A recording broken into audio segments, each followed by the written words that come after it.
मराठी, ते धडक ते धडक. नमस्कार, मी सुषमा जोशी आणि आपण पाहताय जिओ मराठी न्यूज आटपाडी. आटपाडी तालुक्यातील स्थानिक बातम्या पाहण्यासाठी जिओ मराठी आटपाडी या चॅनेलला आताच सबस्क्राइब करा आणि बेल आयकॉनवरती देखील क्लिक करा.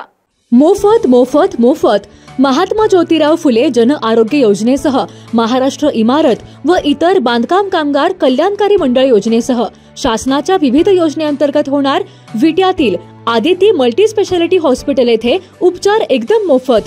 गोरगरीब रुग्णांसह बांधकाम कामगारांच्या शस्त्रक्रिया आणि औषध उपचार आता पूर्णपणे मोफत. यासह आयुष्यमान भारत प्रधानमंत्री जन आरोग्य योजना आपल्या हॉस्पिटलमध्ये उपलब्ध. विट्यातील आदिती मल्टी स्पेशालिटी हॉस्पिटल संचलित बंडगर हॉस्पिटलमध्ये होणार सर्व प्रकारची ऑपरेशन आणि औषध उपचार पूर्णपणे मोफत. यामध्ये orthopaedic पॉलिट्रोमा, pen modular injection, general surgery, dialysis, medicine वरील उपचार आणि ऑपरेशन योजनेअंतर्गत होणार अगदी मोफत.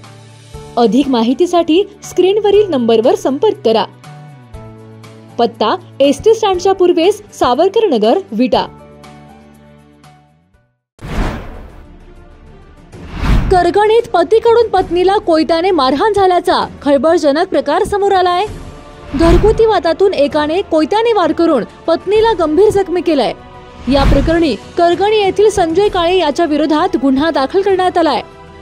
आटपाडी तालुक्यातील करगणी येथे घरगुती कारणावरून पतीने पत्नीवर कोयत्याने वार करत तसेच लाथाबुक्क्याने बेदम मारहाण केल्याची धक्कादायक घटना उघडकीस आली आहे.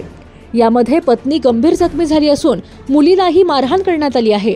याबाबत आटपाडी पोलीस ठाण्यात गुन्हा दाखल झाला असून फिर्यादी रुपाली संजय काळे वय 33 वर्षे, व्यवसाय मजुरी, राहणार करगणी यांनी दिलेली माहिती अशी की रुपाली काळे या आपल्या घरी असताना 24 सप्टेंबर रोजी सकाळी 7च्या सुमारास पती संजय जंगाळे काळे याने घरगुती वादातून शिवीगाळ सुरू केली.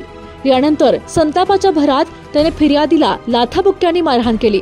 या घटनेदरम्यान फिर्यादीची मोठी मुलगी संजीवनी वय 9 वर्षे ही घाबरून रडू लागली.